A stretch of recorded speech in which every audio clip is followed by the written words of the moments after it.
Hey, welcome back, Mike. All right, so no long intro on this because I'm live and everything is working okay. So all that good stuff is not necessary. Right here is my Q mug. Thank you again for that wonderful gift. So very meaningful. And we are right now studying the Q web. And when I said that I was not terribly excited about studying this part of the map, it's really because there's just a lot of heartbreak in here for me. I grew up a very devout Catholic, did the whole altar boy thing and went to Catholic high school for a while. And I enjoyed being a Catholic until I read the Bible. And then everything started, all the questions started to arise. And so going over here to the blue side, the war and violence side, that is dominated by Christianity, Catholicism through the Vatican. And the first two things we see that establishes this satanic movement into the church is both by the Templars, who have been celebrated and feted, and then I see the Jesuits in the Jesuit war room. And I'm Basque, I'm half Basque, my mom's Basque, full-blooded Basque. And St. Francis of Loyola is a hero of ours in the Basque community. Absolute hero. We think very highly of him, and a lot of great and good things have come out of the Jesuit order. But as I'm finding out, it's because it was being controlled by a lot of bad and evil people. And there's very little doubt of this in retrospect, in going through history. And one of the starting points is the Templars. They were established in 1119, and they were disbanded in 1312. So in 200 years, they had established themselves quite well and had become a world banking order. And through that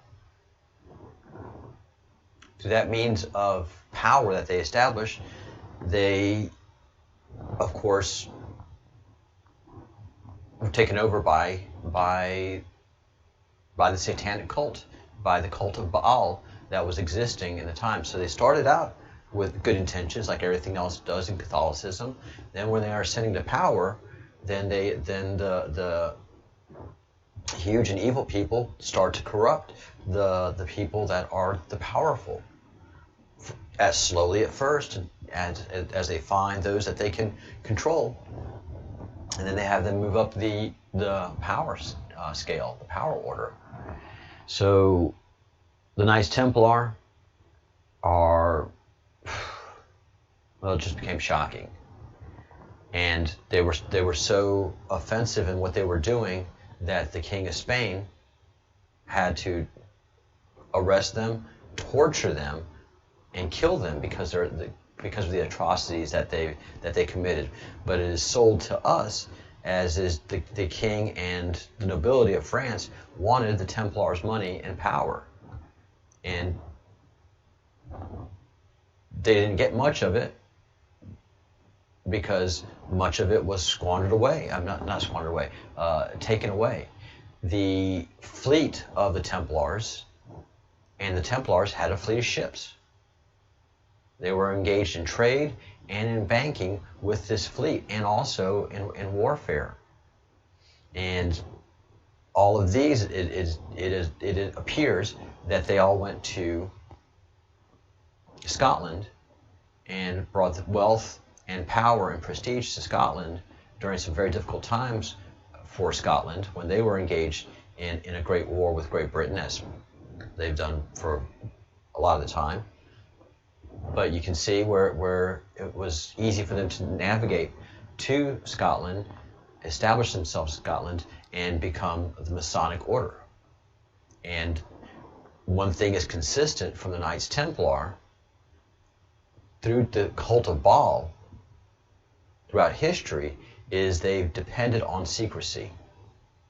And they have created different secret orders, or they've invaded different secret orders, keeping the masses ignorant of their activity, and make sure the masses are good people, good, sound, decent people, that they can go ahead and find the corruptible. And these corruptibles, you know, they have to be good-looking people. They have to be people that can lie and deceive well. It would be preferable if these corruptible people were in fact pedophiles themselves. That would make things really easy for these satanistic people that have been controlling the world. And that's how it happens. So pretty much, if the Vatican in those times, the Vatican gives you a papal bull, that means they're taking over your organization and going to corrupt it. Make sure that the people at the bottom are good, noble people, but the people at the top, that at the very top, have a bureaucracy between the top and the good, noble people, insulation, and then they can control, things are controlled in various ways by good and evil, so that the Satanistic order can continue to grow in power and wealth. So we go on to, these guys are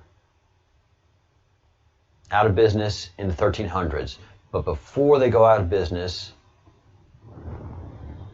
they establish different organizations around the world. One of them is the Masonic order, the Sisters of Isis. Isis being interesting, that's very interesting, in Switzerland, established by Templars in 1291, and the Inquisition is associated with this. The Templar Purge, Friday the 13th, 1307, there were signs of Baphomet. Who is Baphomet?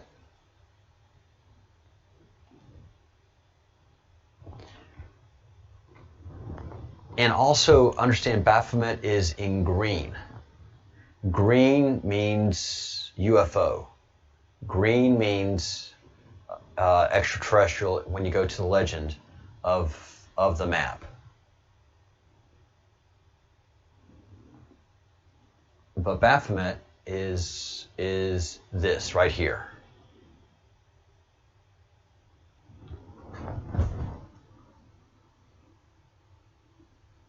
That's a sign of Baphomet. Notice the Hebrew around it, Baphomet, and the cult that worships this is the synagogue of Satan. So anything that is associated with God in Judaism, the order of Baphomet, the house of Baphomet, is going to do equal and opposite, because they are the 13th tribe of Israel. They are the cursed tribe that is not allowed to be in Israel and travel the world and become rich, powerful, and evil. And every generation gets more and more and more evil and more powerful and wealthier. And that is the Illuminati. This is Baphomet. And it is what controls the Democratic Party. And we've already seen that. If anybody has any doubts, let me know. Make a comment in the comment section of the live stream, and I'll show you how that's happening. So the Templar purges have it happen around the world on Friday the 13th. 13th tribe of Israel. The 13th is very significant. In 1307, nothing Nothing is coincidental. And so, with the Templar Purge, well, evil never goes away. Just because they took out some of the power and structure of Baal, the cult of Baal, they don't. We never knew who they were, because the NSA is able to map and document all this stuff. We know now who the house of Baal and the families of Baal are now and have been throughout history, because we can map it. And that's what this is. Knights of Malta, also a very old, very old, very prestigious, very powerful family and order. And it's not a family, it's an order of families that live and reside in the Vatican and are protected by Vatican laws, because the Vatican is a country within a country.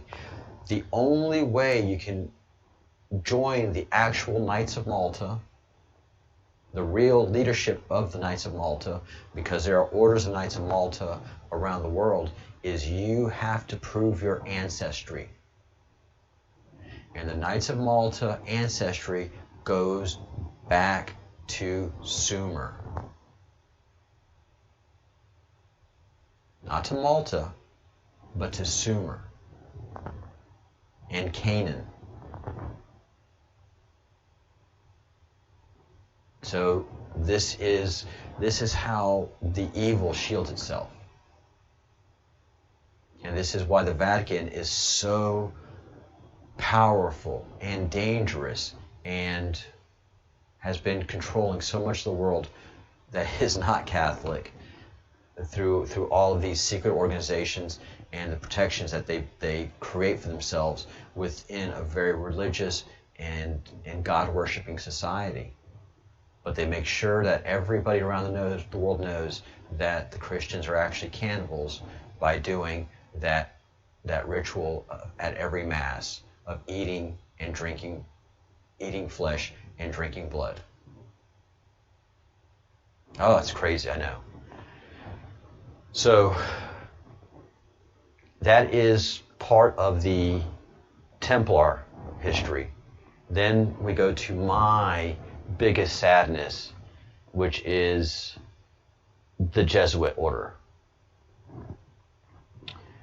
The Jesuit order, or the Society of Jesus, is a religious order of the Catholic Church headquartered in Rome, in the Vatican. It was founded by Ignatius of Loyola. Ignatius of Loyola. I spoke earlier. Ignatius of Loyola is the Basque that founded it. And St. Francis also was Basque. He didn't found it. Ignatius. I always forget that for some reason. Ignatius is the one that founded it.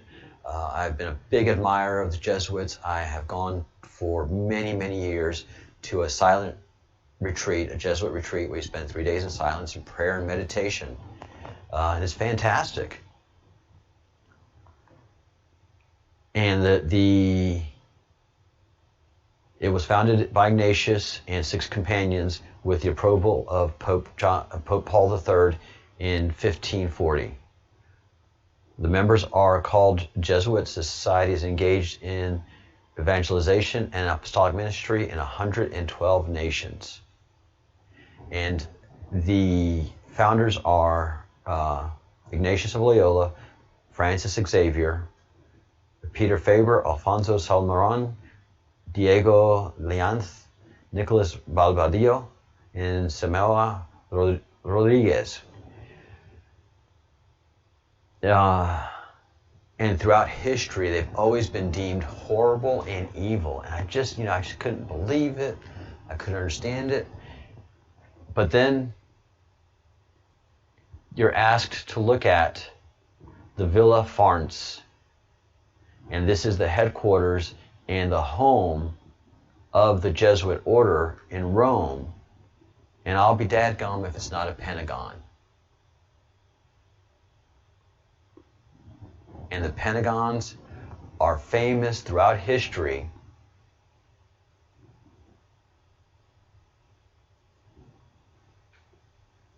let's see, what are the languages that I'm looking for? Pentagons are famous throughout history for being places of Satan, places of Set. Just the pentagram and the pentagon have always been famous for that. And then we have our own war room, which is a pentagon.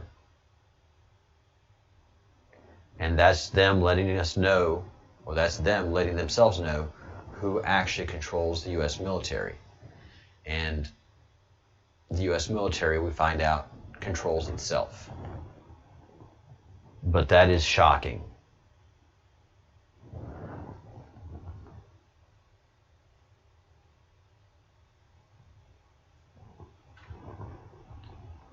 Let's see, I'm looking for some language. All right, so Villa Farms established, Farnese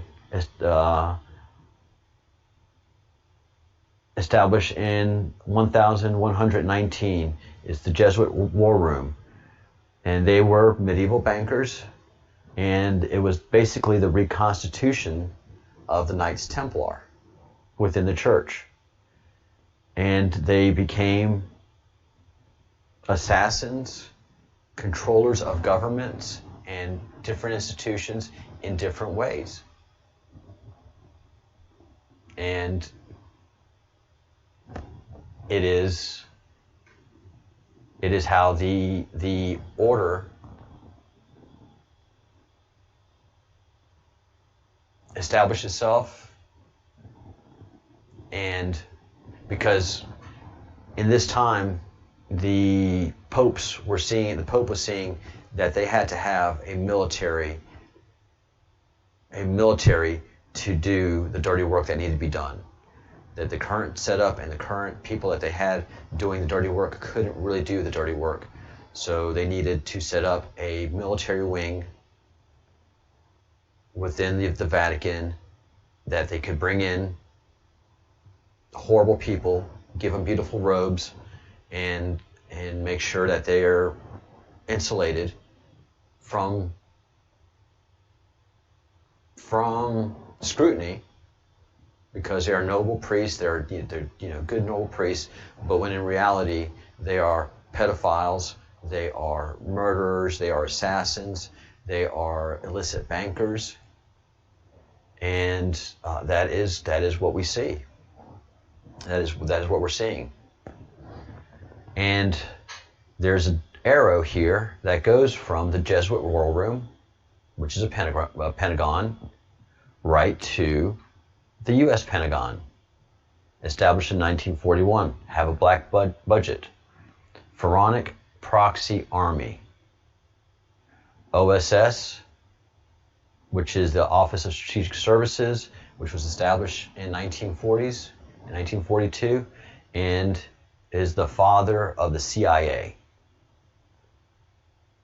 And the CIA, we find out, is the worst thing in the whole world. But Pentagon.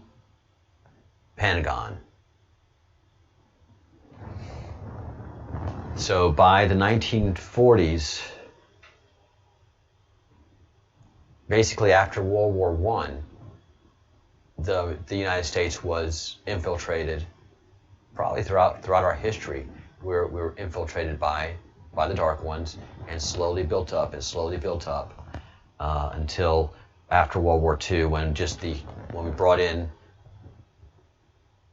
so much of the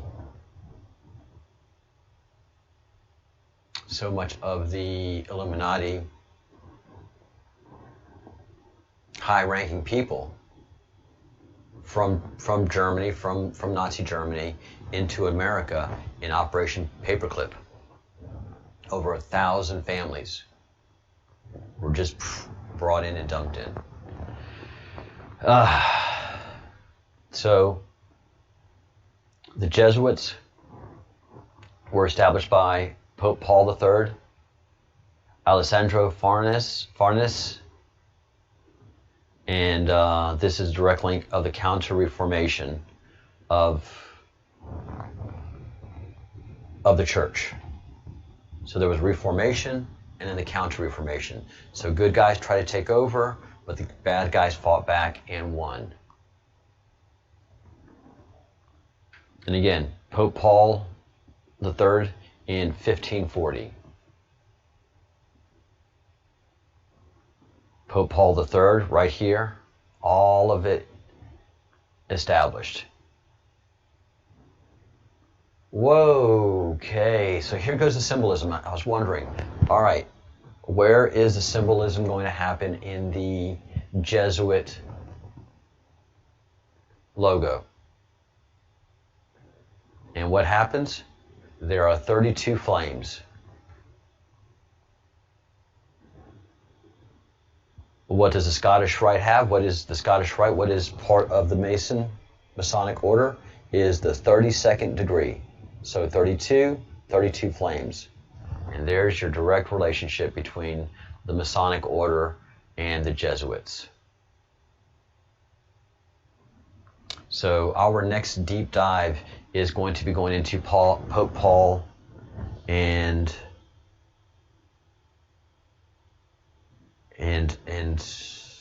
all of that, which is going to be a pretty long one, I suspect. And there's a famous name here associated with Pope Paul III, and that's Francis Borgia, financier behind the Jesuits in 1534, and the third superior general. Again, the Jesuits have a military structure, and the head of the Jesuit order is called the superior general. And if Francis Borgia was not given a very lucrative title and a very powerful position, not only did he have money, now he had the Jesuits at his control. The papal bloodlines are as important as the Illuminati bloodlines, is what we're going to find out. So, and I'm going through this circle right now pretty in-depthly. The Black Pope. So you have the White Pope in the Vatican, and then you have the Black Pope, Superior General of the Jesuits. The ends justify the means. That is something that you keep on hearing. This is tough. So much throughout history that you make a deal with the devil because really you're trying to do good.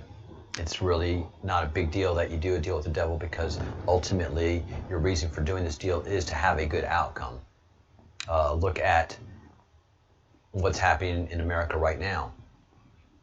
All of these domestic terrorist organizations are destroying the country for what they think is a good reason. They think if they destroy the country, rebuild the country in a socialist utopia, evil will be gone, there will be no need for police. But every time we see that when the socialist utopia comes in, those people that were doing the overthrowing suddenly become the people in power, become the police, and are far more evil than the power that they overthrew. The power they overthrew, especially in the United States of America, is a voted-in power. So, very, very, very interesting. Yeah, and these people that are doing the damage are wanting to force change through intimidation and through destruction, rather than doing it at the ballot box. They're not interested in that. That's boring and doesn't affect the change that they want. And the same thing is going on here in the Vatican, that they are reconstituting the Knights Templar. They're allowing a certain evil back into the Vatican that they had expelled, that they thought they had expelled, but it just creeps its way back in. And so it's reconstituted, the Templars reconstituted as the Jesuits, and the 32 flames, 32nd degree. the Grey Pope with question marks. Who was the Grey Pope? I wonder if that's going to come into the process. But we're going to study this circle a lot more in the next video because it has a lot to break down. All of these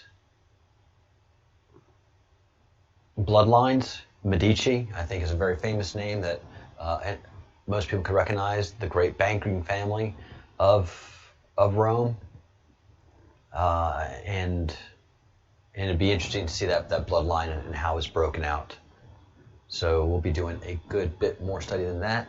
I have got to end this video here because I have to work and I have to pay bills.